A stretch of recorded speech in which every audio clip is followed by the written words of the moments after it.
네, 찬양 감사합니다. 아내들이 남편에게 당신에게 성령의 열매가 맺기를 원합니다 라는 그런 간절한 외침 같습니다. 남편들 잘 들으셨죠?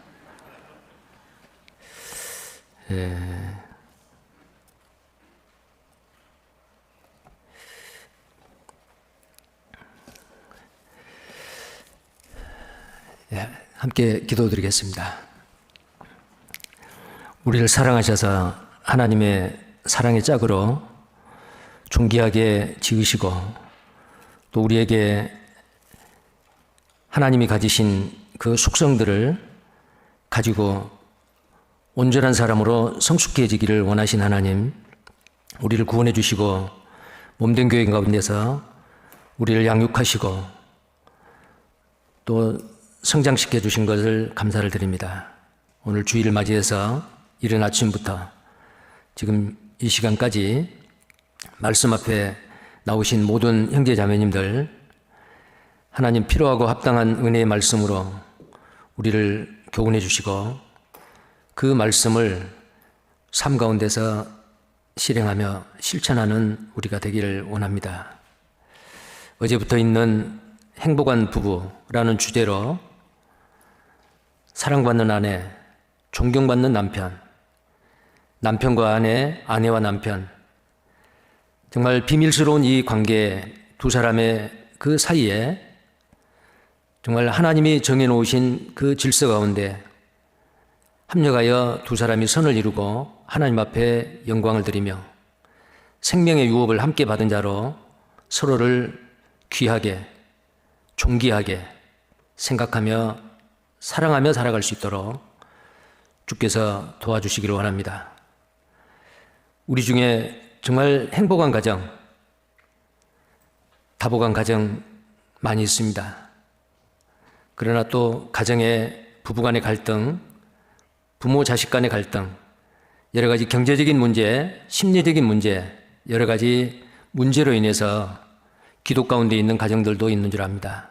하나님 아버지, 이번 이 특강을 통해서 조금이라도 도움이 되게 하시고 정말 말씀 앞에 굴복하고 순종하는 우리 모두가 되기를 원합니다. 오늘 참으로 존경받는 남편으로서 어떤 성품을 가져야 되고 어떤 마음의 자세로 어떤 방향으로 살아가야 될 것인지를 말씀에서 교훈받기를 원합니다. 하나님 함께 하시고 하나님이 거룩하신 뜻을 우리 가운데 밝히 나타내 주시옵소서. 듣는 모든 사람 깨달아 알게 하시고 정죄하는, 판단하는 그 근거가 되지 아니하고 자기를 돌아보며 부족함을 주님이 주신 은혜로 채워가는 지혜로운 자가 되게 해 주옵소서. 시종을 주 성령님께서 함께 하시고 영광을 받으시옵소서. 주 예수님 이름 받들어 기도드립니다. 아멘. 먼저 성경 말씀 에베소서 5장을 보시겠습니다.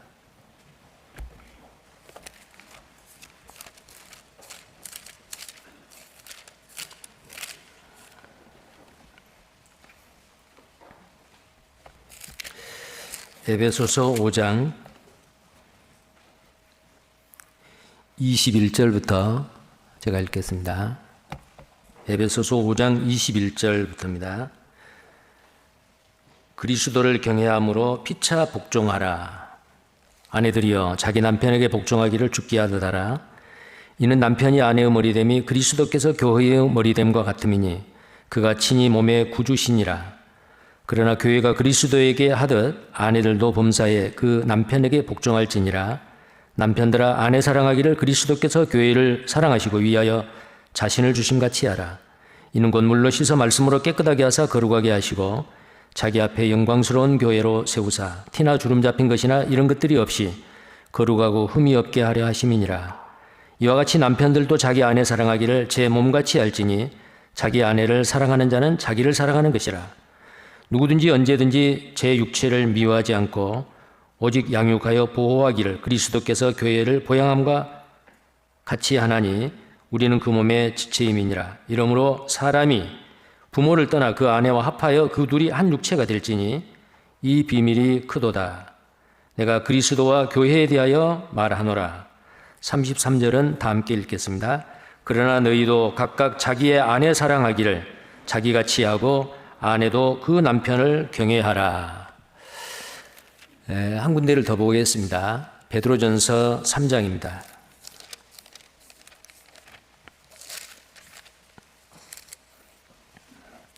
베드로전서 3장입니다.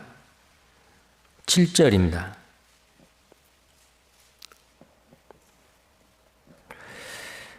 이 7절 말씀은 자매님들은 읽지 마시고 형제님들만 같이 읽겠습니다.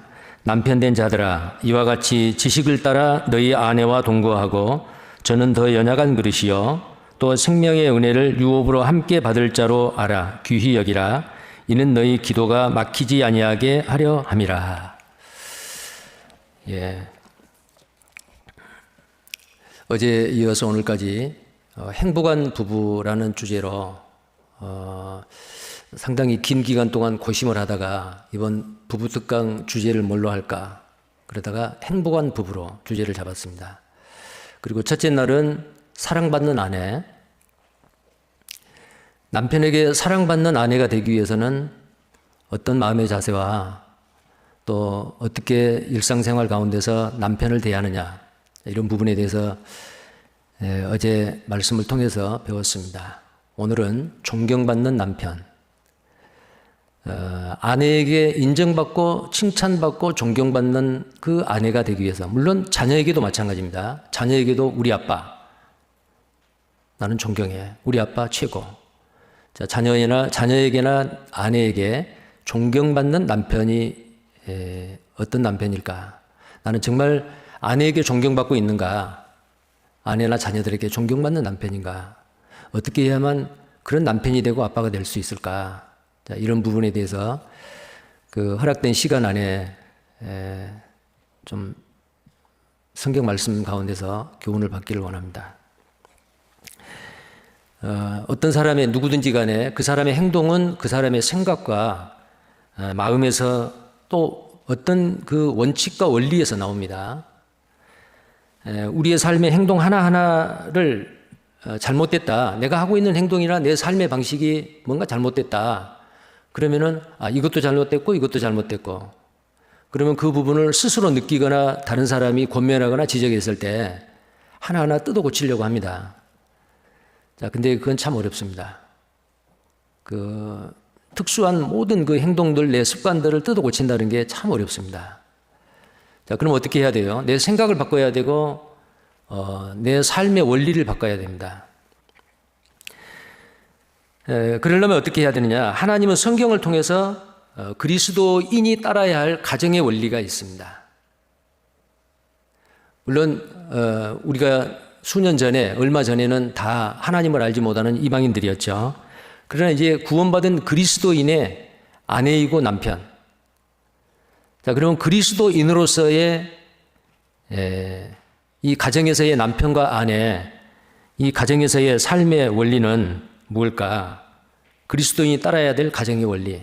분명히 성경에 있습니다. 성경에서 우리에게 가르쳐 주고 있습니다. 자, 아내와 남편, 남편과 아내. 그 사이에 지켜야 할 그 가장 중요한 덕목이 있다고 말할 수 있는데 가장 중요한 덕목이 뭐라고 생각하십니까? 오늘 본문 말씀입니다. 성경에서 우리에게 가르치는 가정의 원리, 남편과 아내가 각각 갖춰야 될 최고의 덕목 뭘까요? 자, 그것은 바로 아내는 복종이고 남편은 사랑입니다. 물론 부모 자식 간에, 자식과 부모 간에 갖춰야 될 덕목도 있습니다. 자식이 갖춰야 될 그 부모에게 대한 덕목은 순종입니다. 부모가 자식에게 갖춰야 될 그 덕목은 사랑과 훈계와 교양으로 교육하는 겁니다.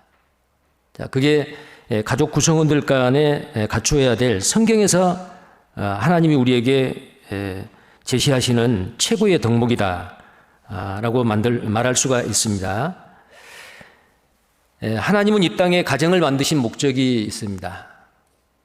가정을 만드신 목적입니다.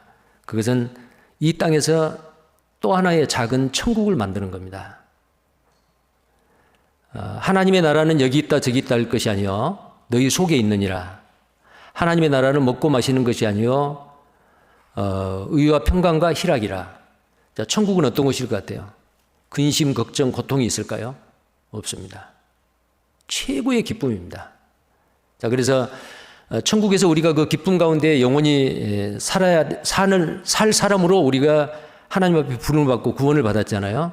그러면 이제 구원받은 하나님의 자녀가 이 땅에서 천국을 이루고 살아야 되잖아요.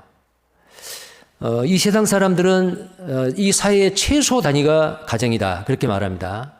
그러나 성경에서는 교회의 최소 단위는 가정교회다 이렇게 말할 수가 있습니다. 교회는 주님이 계시는 곳입니다. 천국은 또한 주님이 계시는 곳입니다. 그래서 천국입니다. 지옥은 마귀가 있습니다.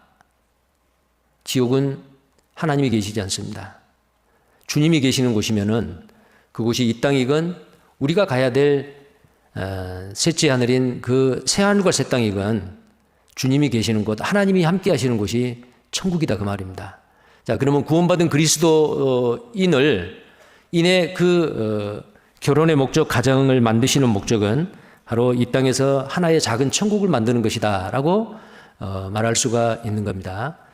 자, 결혼은 사람이 만드는 제도라고 말하기보다 물론 구원받지 않는 사람, 하나님 모르는 사람도 결혼하고 아이 낳고 가정을 이루고 살죠. 종족을 보존하고. 그런데 이 가정은 구원받은 그리스도인에게는 하나님은 최종 목표로서 구원받은 그리스도인의 가정, 작은 천국을 이 땅에 많이 세워가는 것이 하나님이 가정을 만드는 목적인데요.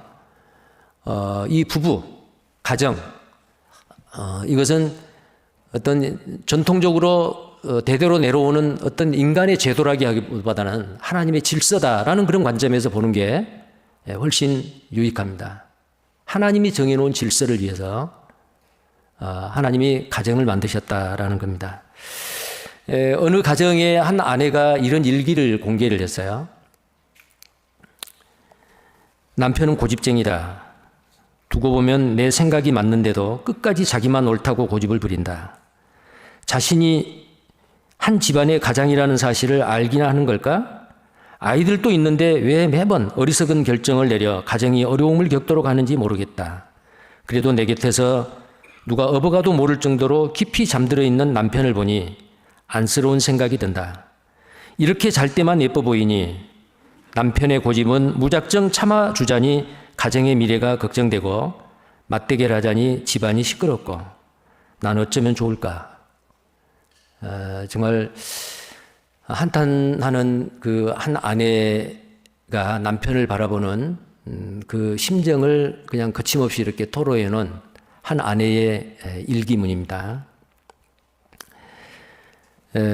남편과 아내는 정말 사랑하고 순종하고 복종하고 그 다음에 존경하고 서로를 귀하게 여기고 정말 그 웃음과 기쁨과 행복이 넘치는 그 작은 천국이 돼야 되는데 특히 구원받은 그리스도인의 가정은 그렇습니다.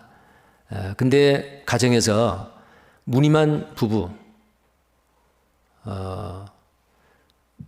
허울 좋은 부부, 만약에 그런 부부가 있다면 분명히 뭔가를 잘못하고 있다라고 생각이 됩니다. 많은 부부들이 남편과 아내들이 가지고 있는 필요를 충분히 이해하지 못하므로 결혼 생활을 풍성하게 행복하게 영위하지 못하고 있는 경우가 많습니다. 그런데 성경에서는 분명히 말합니다. 오늘 읽었던 그 에베소서 5장 21절에서 33절까지 남편과 아내에게 하시는 하나님의 말씀이 잘 나와 있죠. 그런데 자세히 살펴보면 남편들과 아내들에게 하시는 그 말씀에 뚜렷하게 그 단어 선택이라든지 표현이 차이가 있는 것을 알 수가 있습니다. 자, 남편들에게는 어떤 표현을 쓰죠? 아내를 사랑하라. 자, 남편들에게는 아내를 사랑하라요. 두 부부니까 똑같이 인생을 시작을 했고 동등한 인격으로서 하나님께서 남자와 여자를 자기 형상대로 만들었고 오늘 읽었던 베드로전서 3장 7절 이하에는 생명의 유업을 함께 얻을 자로 알아 귀히 여기라. 자, 둘이 서로 귀히, 물론 남편이 아내를 귀히 여기고 아내는 남편을 존경하고 존경하다 못해 경외하라고까지 돼 있잖아요. 33절에 에베소서 5장 33절에는 남편을 존경하라가 아니고 남편을 경외하라예요. 경외는 뭐예요? 피조물인 인간이 하나님에게 경배하는 것을 두려워하고 존경하는 것, 이게 경외잖아요. 어떻게 사람이 하나님께 하는 그런 단어를 표현할 수 있을까? 아내들아, 남편을 경외하라. 경외하라. 물론 여기만 이 경외라는 말이 있는 건 아닙니다. 레위기 19장 3절에 보면은 자녀들아, 내 부모를 경외하라 라는, 부모를 경외하라 라는 표현이 또 돼 있어요. 자, 그러면 여기에 아무리 생각을 해도 정말 부모가, 남편이 하나님과 같은 존재인가? 그렇게 생각이 되죠. 근데 하나님은 명령하셨습니다. 내 부모를 경외하라, 내 남편을 경외하라. 자, 이 명령이 되어 있는데 아내가 남편을 이 말씀대로 당연히 내 남편을 경외해야지요. 자, 그런데 경외보다도 존경을 하려고 하는데도 안 돼, 잘. 왜요? 존경을 받을 만한 사람이 아니다, 그 말이에요. 봤을 때. 존경할 구석이 아무 데도 없어. 만약에 그렇게 생각을 한다면 어떻겠어요? 그래도 하나님의 말씀이잖아요. 경외하라요. 부모가 정말 내보다 더 훌륭한 인격을 가지고 내보다 더 많이 배웠고, 부모가 부자고, 부모가 나에게 많은 영향을 미치고 많은 것을 물려주었고, 부모가 경외를 받을 만한 자격이 있어서 경외하라는 거 아니에요. 나의 부모이기 때문에, 내 부모이기 때문에 경외하라는 거예요.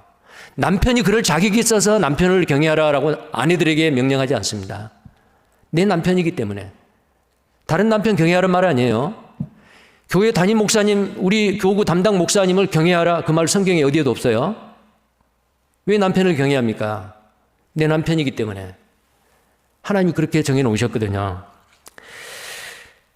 그래서요, 아내는 남편을 경외하라, 존경하라. 남편은 아내를 사랑하라. 완전히 표현이 다르죠. 자, 왜 다른 표현을 사용했을까요? 여기에 비밀이 있습니다. 그래서 에베소서 아까 읽었던 5장 32절에 이것은 교회에 대한 비밀이다라고 얘기했죠.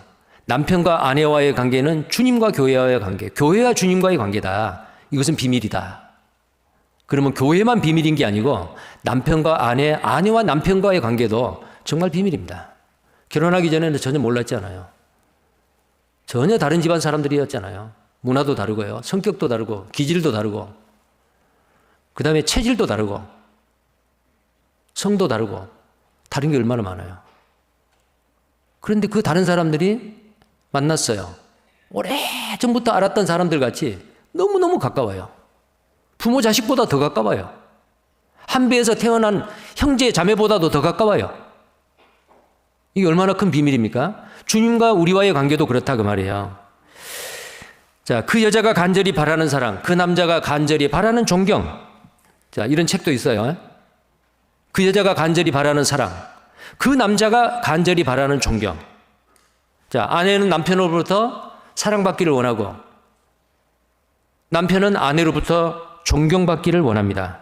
그것이 바로 남편과 아내의 필요예요. 근데 우리는 그 필요를 충분히 이해하지 못하기 때문에 원만한 부부생활, 행복한 부부생활에 틈이 생기고 문제가 생기고 나중에 점점 벌어져서 나중에는 서로 등을 돌리고 극단적으로는 이혼까지 가잖아요. 자, 그게 서로의 필요를 충분히 이해하지 못하는 겁니다. 자, 그래서 이 시간에 지식을 따라 내 아내와 동거하고라는 아까 그 베드로전서 3장 7절에 있는 말씀 같이 우리가 알아야 됩니다. 부부 특강을 왜 합니까? 나는 내 아내, 내 남편 누구보다도 내가 더 잘 알아. 근데 실은 모르는 게 더 많아요. 자, 남편의 아내를 향한 사랑이 없으면 아내의 남편을 향한 존경이 없게 되고 아내의 남편을 향한 존경이 없으면 남편의 아내 사랑이 없어지게 됩니다. 맞습니까? 성경에는 존경하라, 사랑하라 라고 명령을 하지만은 아내가 남편을 존경 안 해요. 그러면은 남편의 마음속에 내 아내가 나를 무시하는데 어떻게 왜 사랑해요? 그러면 아내는 또 그래요. 내 남편이 나를 귀하게 생각하지 않고 나를 사랑하지 않는데 내가 어떻게 존경한 마음이 들겠어요? 이렇게 항변할 수 있죠. 그러니까 이것은 서로 간에 피차 간에 무엇을 간절히 필요로 하는지 그걸 우리는 알고, 사랑은 뭐예요? 상대방의 필요를 채워주는 게 사랑이잖아요.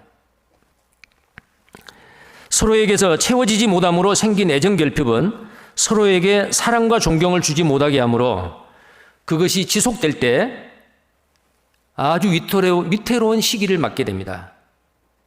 결국 서로를 미워하게 되고 나아가 이혼까지 이르게 된다고 보는 것입니다.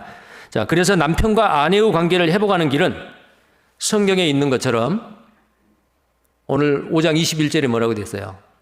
자, 아내들아 남편에게 복종하라. 교회가 그리스도에게 하듯 복종하라. 그러면 아내만 남편을 복종할까요? 근데 바로 그 위에 뭐라고 되어 있어요? 21절에. 어떻게 복종하라고요? 피차 복종하라. 피차 복종하는 거예요.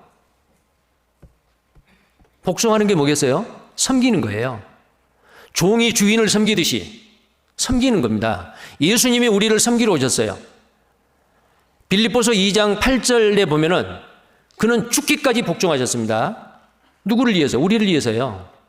나는 섬김을 받으려 온 것이 아니고 오히려 섬기려 하고 자기 몸을 많은 사람의 대속물로 주려 하려 합니다. 예수님께서는 제자들의 발을 씻었듯이 섬기러 왔습니다.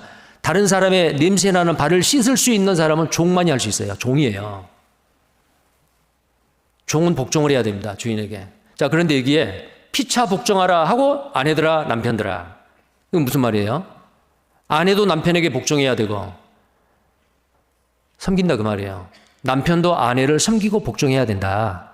그걸 성경에서 우리에게 말씀해 주고 있습니다.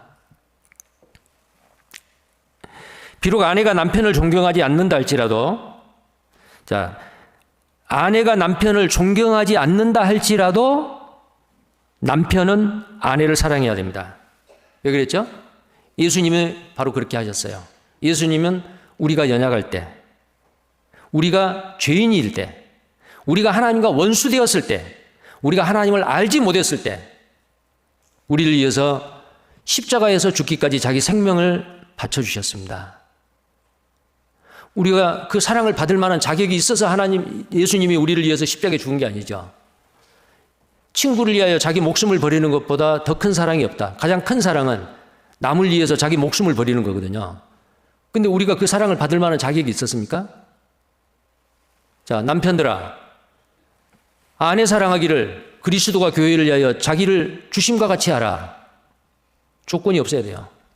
내 아내가 나를 존경하고 나를 인정을 하고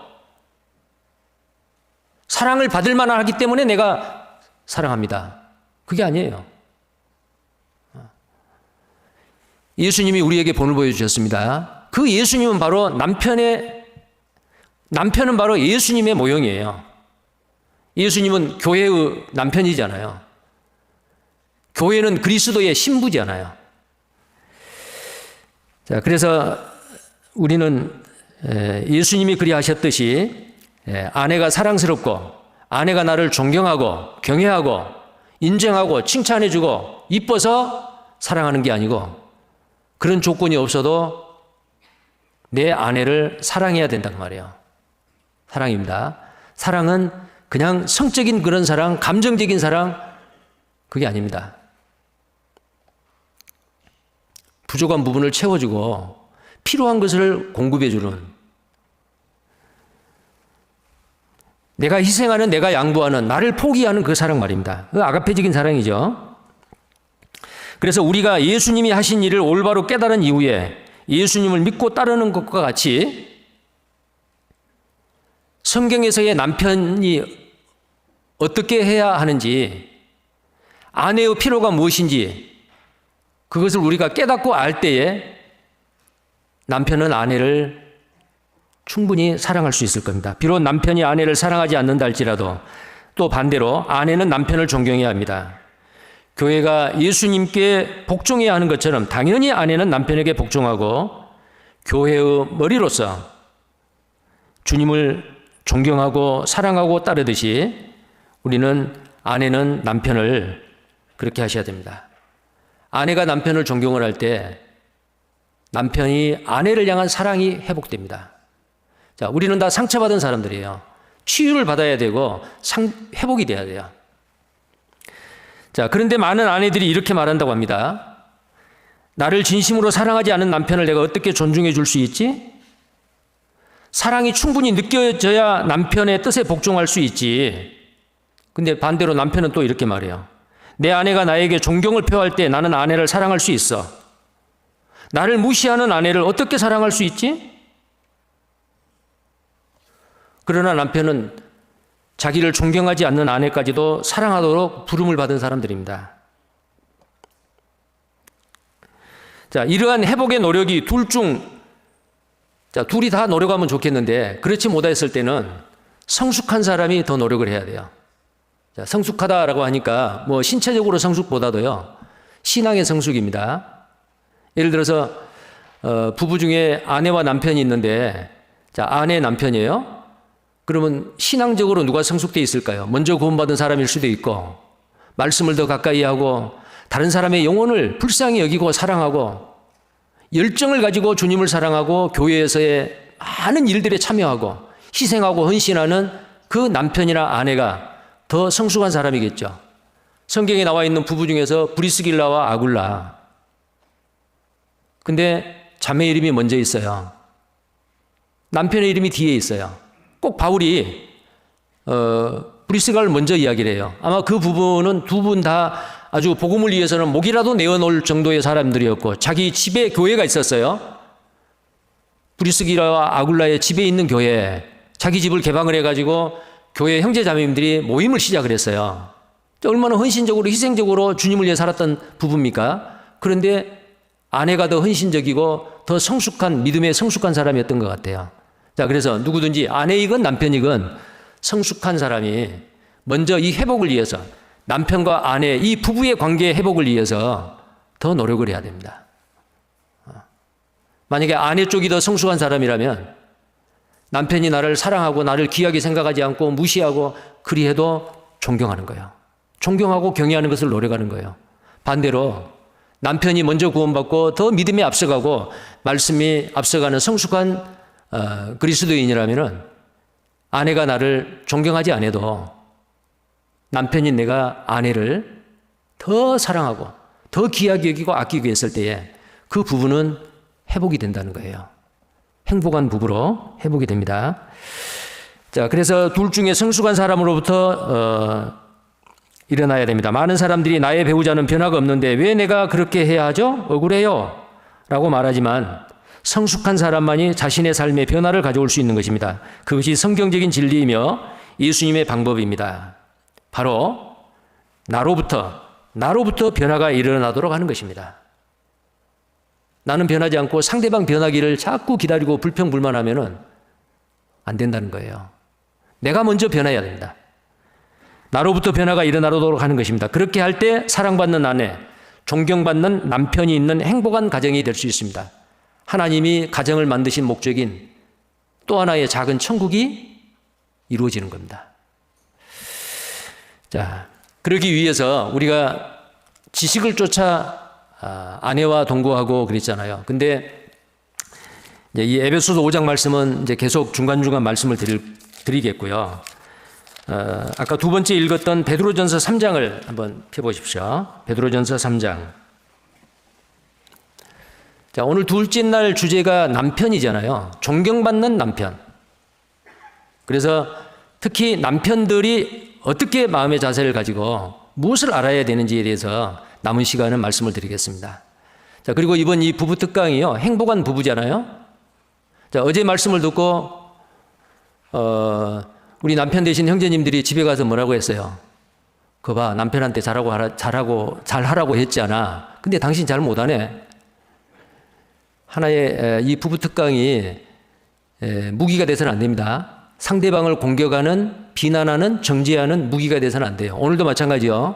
오늘 이제 남편에게 하는 말씀이 거의 많은데 집에 돌아가서 남편에게 봐, 당신 지금까지 잘못했잖아. 그리고 정지하면 안 돼요.